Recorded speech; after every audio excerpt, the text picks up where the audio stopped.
The American gun violence epidemic continues unabated. Yesterday, as the new school year began at the University of North Carolina, Chapel Hill, students were forced to jump out of windows as the school went into lockdown after an armed gunman murdered an associate professor. Once again, America's run, hide, fight generation had to run and hide. This latest senseless act of violence comes just a few hours after we learned more about the white supremacist killer from Jacksonville, Florida. What we know is that he was asked to leave Edward Waters University, Florida's oldest historically black university, because he refused to identify himself. The shooter was seen putting on a bullet-resistant vest and a mask before he left campus and headed to the Dollar General store. What we didn't know was that just before he went to EWU, the shooter had scoped out another Dollar General earlier in the day. It looks like he wanted to take action at the Family Dollar. That's what it looks like. And he did not, because I think he got impatient and got tired of waiting. The sheriff said that they are continuing to comb through the shooter's manifesto, but reiterated that it was his disgusting ideology of hate that led him to gun down Angela Michelle Carr, A.J. Laguerre Jr., and Gerald Deshaun Gallion in cold blood. Here are A.J.'s brothers yesterday. Hate can be taught. Love could be taught too. Guy just went to work, not even 30 minutes later, gunned down, just for working, just for being black. It's unfair. Joining me now is the mayor of Jacksonville, Florida, Donna Deegan. Mayor Deegan, thank you so much for being here. Congratulations on your election. You're starting your terms in a rough way. How is the community handling this nightmare? Well, I got to tell you, Joy, it's the worst possible way to start. It is, we're all just in grief.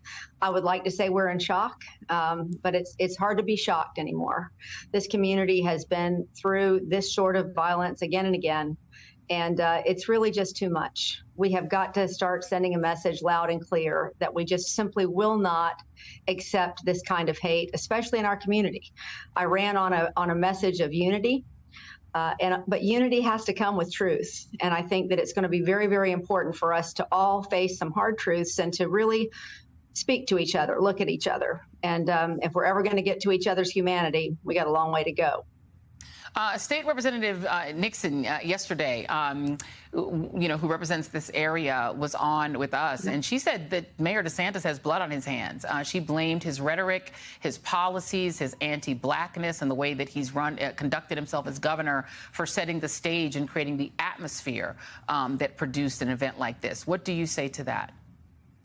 Well, Representative Nixon has been right there in the thick of it. You know, there are so many times that she has tried to gain resources for this community, tried to face some of these issues. And as you know, that has not been successful under this governor. So she's had a lot of frustration. I don't pretend to know what is in the governor's heart. I simply know that what we're facing here in Jacksonville with this hate against the black community, every step that we take in the wrong direction is a step that takes us closer to the next incident. And we simply cannot have it anymore, Joy. We've got to start facing the reality that we have hate in this state that we need to address and that we need to loudly and clearly say is not acceptable.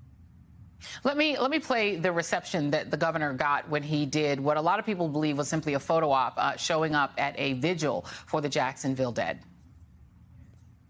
Florida Governor Ron DeSantis is here. We're going to ask the governor if he will come down and turn remarks.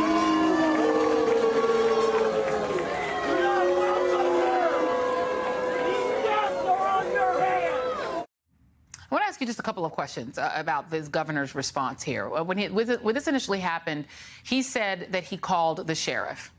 He did not say that he called you. You are the mayor. Did he call you? And how soon after he called the sheriff did he call you? I don't know when he called the sheriff. He called me a couple of hours before that vigil that you just saw and told me he was going to be sending some money for securing Edward Waters University. We had a short conversation. I thanked him for providing that help for Edward Waters and thanked him for his call. I think one of the reasons why he got that kind of reception is he started off by using the term monkey it up regarding his first opponent, his African-American opponent. And it's kind of degraded from there, saying Black history had no inherent value, banning DEI, attacking Black history, saying Black people benefited from slavery. I could go on. Do you understand why he got those boos when he showed up in the Black community? Well, I do, and I dare say he may have expected to have that reception. But I will say that I'm personally glad that he was there, because I think it's important that he come face to face with that pain. There was a lot of grief, and is a lot of grief in that community, and he needs to see that.